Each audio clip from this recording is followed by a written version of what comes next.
Welcome, scholars, again to our another presentation in the series on history of the Christian Church, part 1.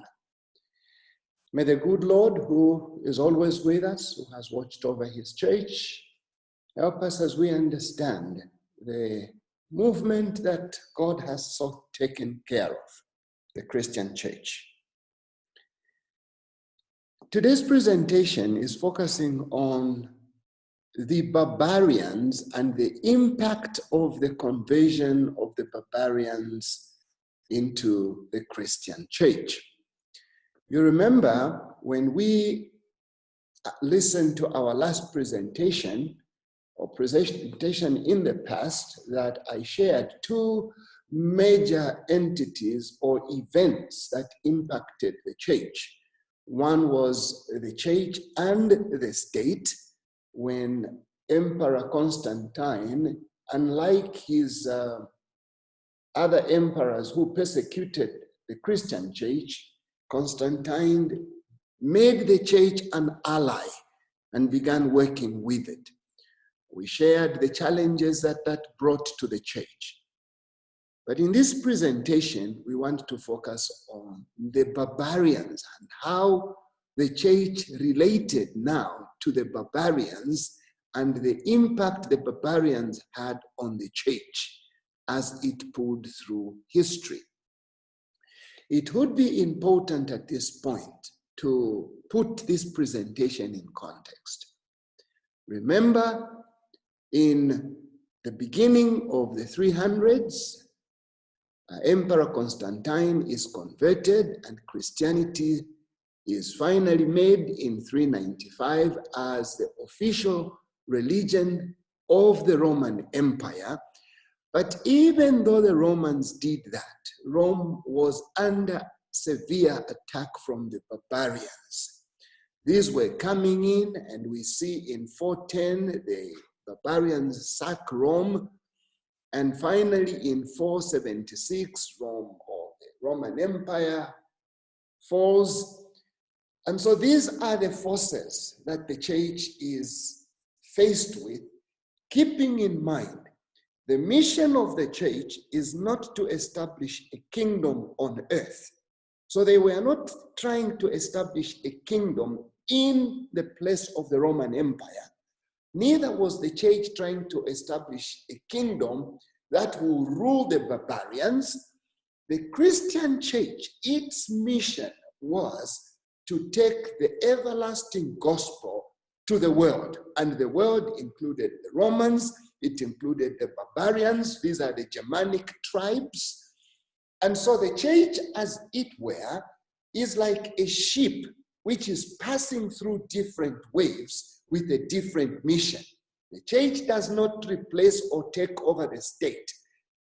That's not its mission. The mission of the church is to prepare people for its King, Jesus, who promised he will come back.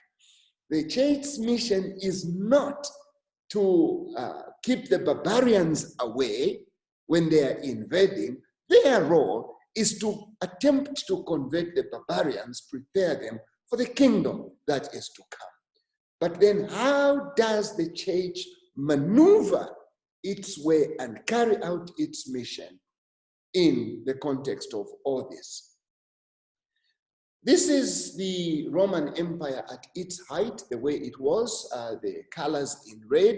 You will see starting from Judea, going all the way, all this, the Mediterranean basin was under the Roman Empire at its height. So just imagine this whole place now has Christianity as the official religion of the state by 395 AD. And the barbarians now have come and they are invading this place. When you look at these movements here, you actually see the barbarians' invasion between AD 100 to AD 500, which is essentially the period we are looking at. You see here how the barbarian Goths first appeared on the Danby's frontiers of the empire in the later part of the 4th century, and pressed by the Mongols tribes behind them, they kind of asked for permission of the Roman authorities to move into the empire. The Battle of Adrianople between them and the Romans in 378 AD resulted in the death of the emperor, and the influx of the barbarians now became obvious. The Visigoths, the West Visigoths, as they would call them, the Vandals, the Ostrogoths, the Teutonic Lombards, the Burgundians, the Franks, all of them were just crossing and invading the territory that was once Rome, under Roman Empire. The Mongols, hordes of the Huns, they all come in. I mean, Rome has lost its power. The church is still in this territory, and it now has different people to deal with. Now, these groups are comprised of the Barbarian Goths, the Mongol tribes, as I mentioned, the Visigoths, the Vandals, the Ostrogoths, the Teutonic Lombards, the Burgundians, the Franks. All these just were coming. Now, interestingly, you will notice that the church, in its response, as I mentioned, does not stop the political or geographical movements of all these people.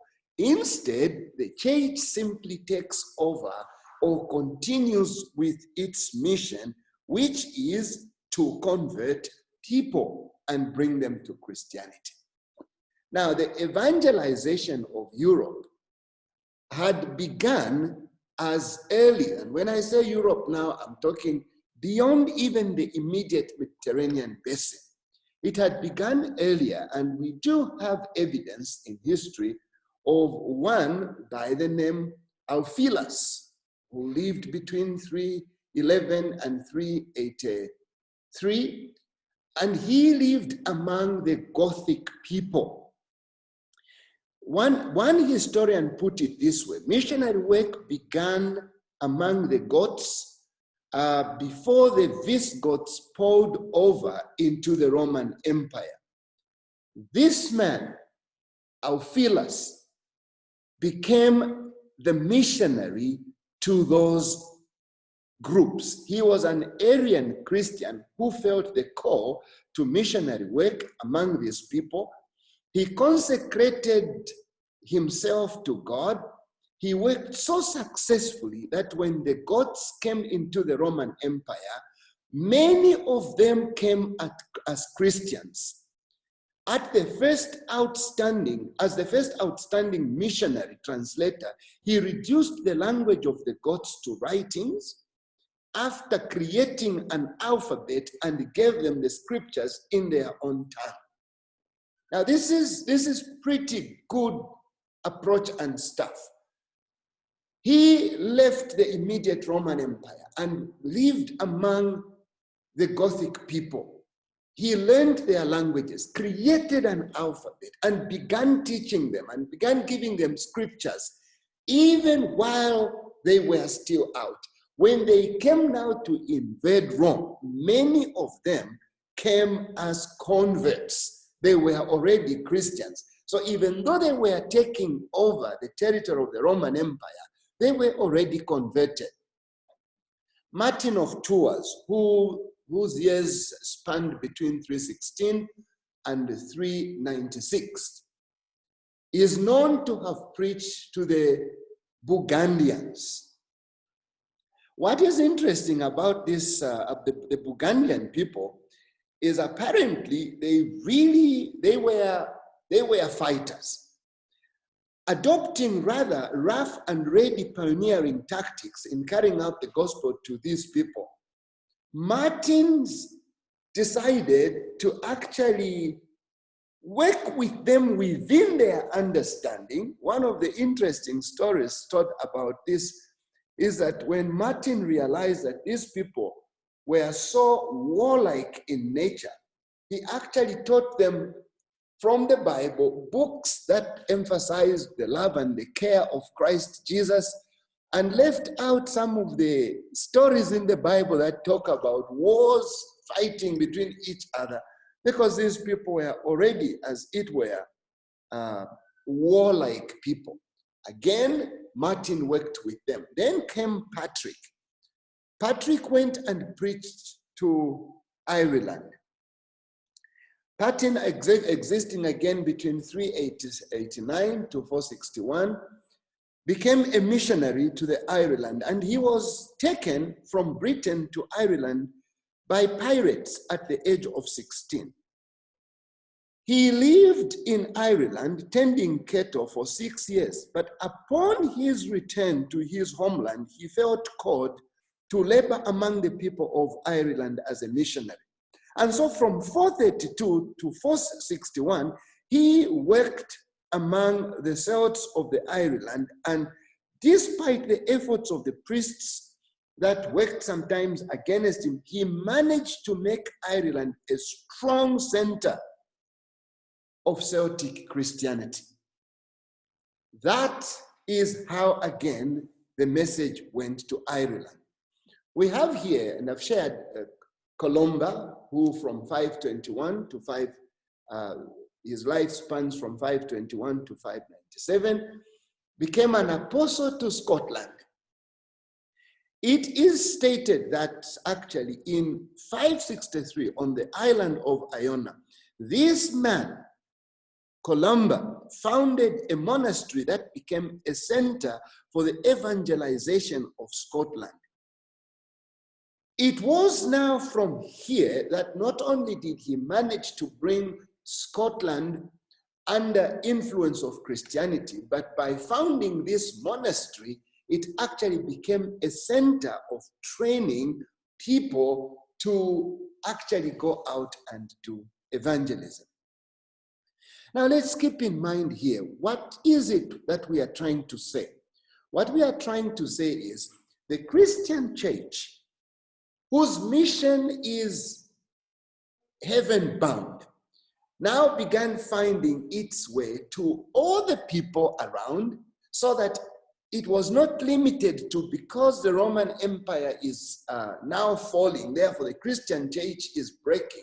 They broke through all these other people and began making them Christians.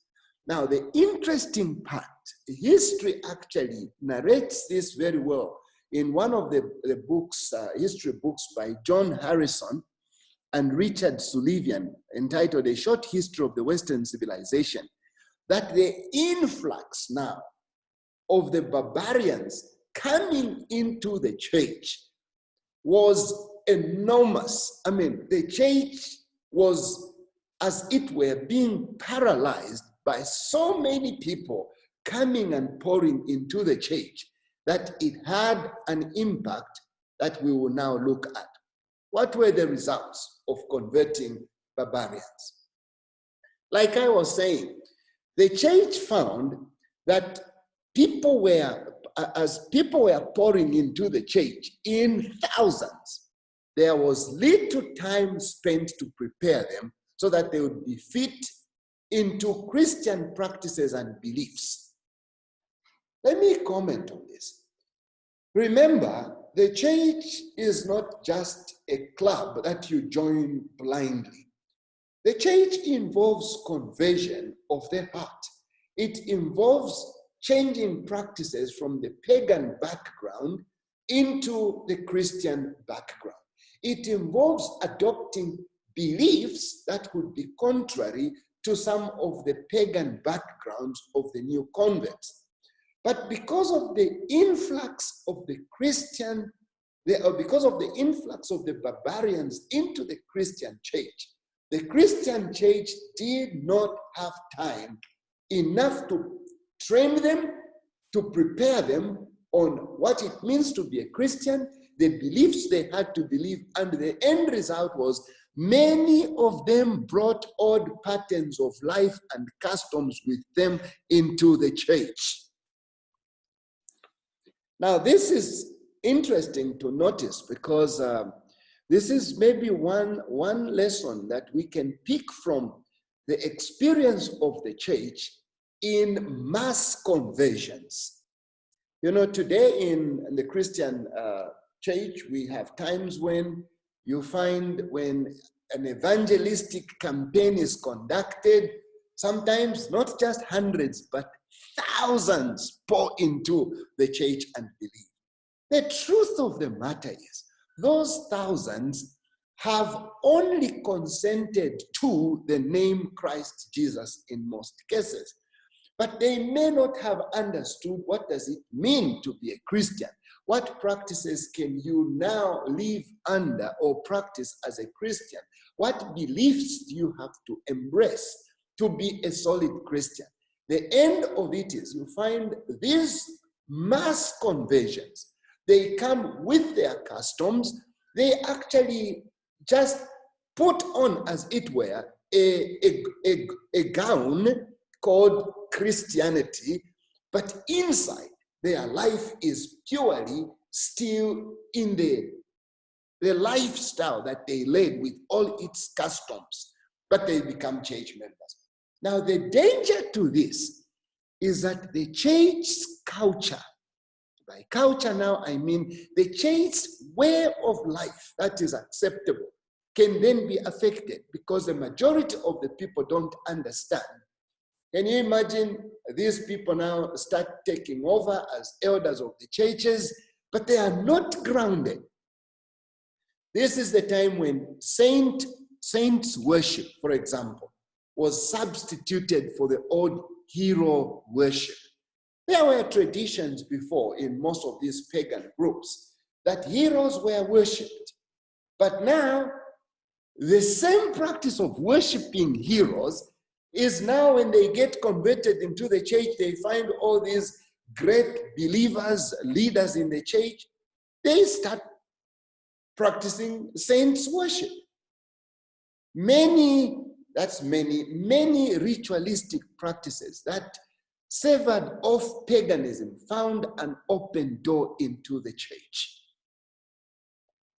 It would be interesting for us to pause for a moment here and probably understand that one of the reasons why the Christian church will, from this time, with these mass conversions, now change its being and trigger other reactions we will soon be learning about. The reason is the church began changing. The faithful few who knew what the church was supposed to be, the faithful few who knew the true Christian practices, true theological beliefs, began now raising concerns, saying, first of all, the church has united with the state, working with the state, and now we have these barbarians who have come in and they have brought in their pagan practices. Now it's a question of not that the church is being suffocated from its survival, but the true Christianity is being suffocated for its survival. In numbers, the church has grown, but in its true life, the church is being choked. And scholars, I mentioned this so that part of the lessons in church history would work with us. Many times, when we have masses that are converted into the church, we celebrate and say a lot of people have come into the church, forgetting that if you don't spend time training them, if there is not sufficient time given to have them change their practices, you can have the church coming into what I have written here. The church, in attempting to meet the needs of the barbarians, was itself partially paganized. Think about this. In the same way that the church attempted to accommodate and have an understanding with the state, they lost some of their spirituality In the same way now, as the church attempts to meet the needs of the barbarians, which barbarians are coming from a pagan background, the church began accommodating some of the things, almost using them as arguments for, this is how these people understand Christianity. The end is that the church itself became partially paganized. And you will now see that the issues the church will start dealing with henceforth will have a direct relationship to what the church has now become. It's no longer that church that was left by the apostolic movement. It has now passed through phases that have now mixed or commingled or united with the state and then influenced by barbarians. However, as we have learned, the king, the owner of the church, God, will again do something that will keep his movement, the church, going in its manner and in its intended form. And that will be our next presentation, where we will now look at how did the church survive the onslaught of the state and the onslaught of the barbarian invaders. We will turn now to the church fathers who lived post-Nicene period and how those came to keep the church in its true mission.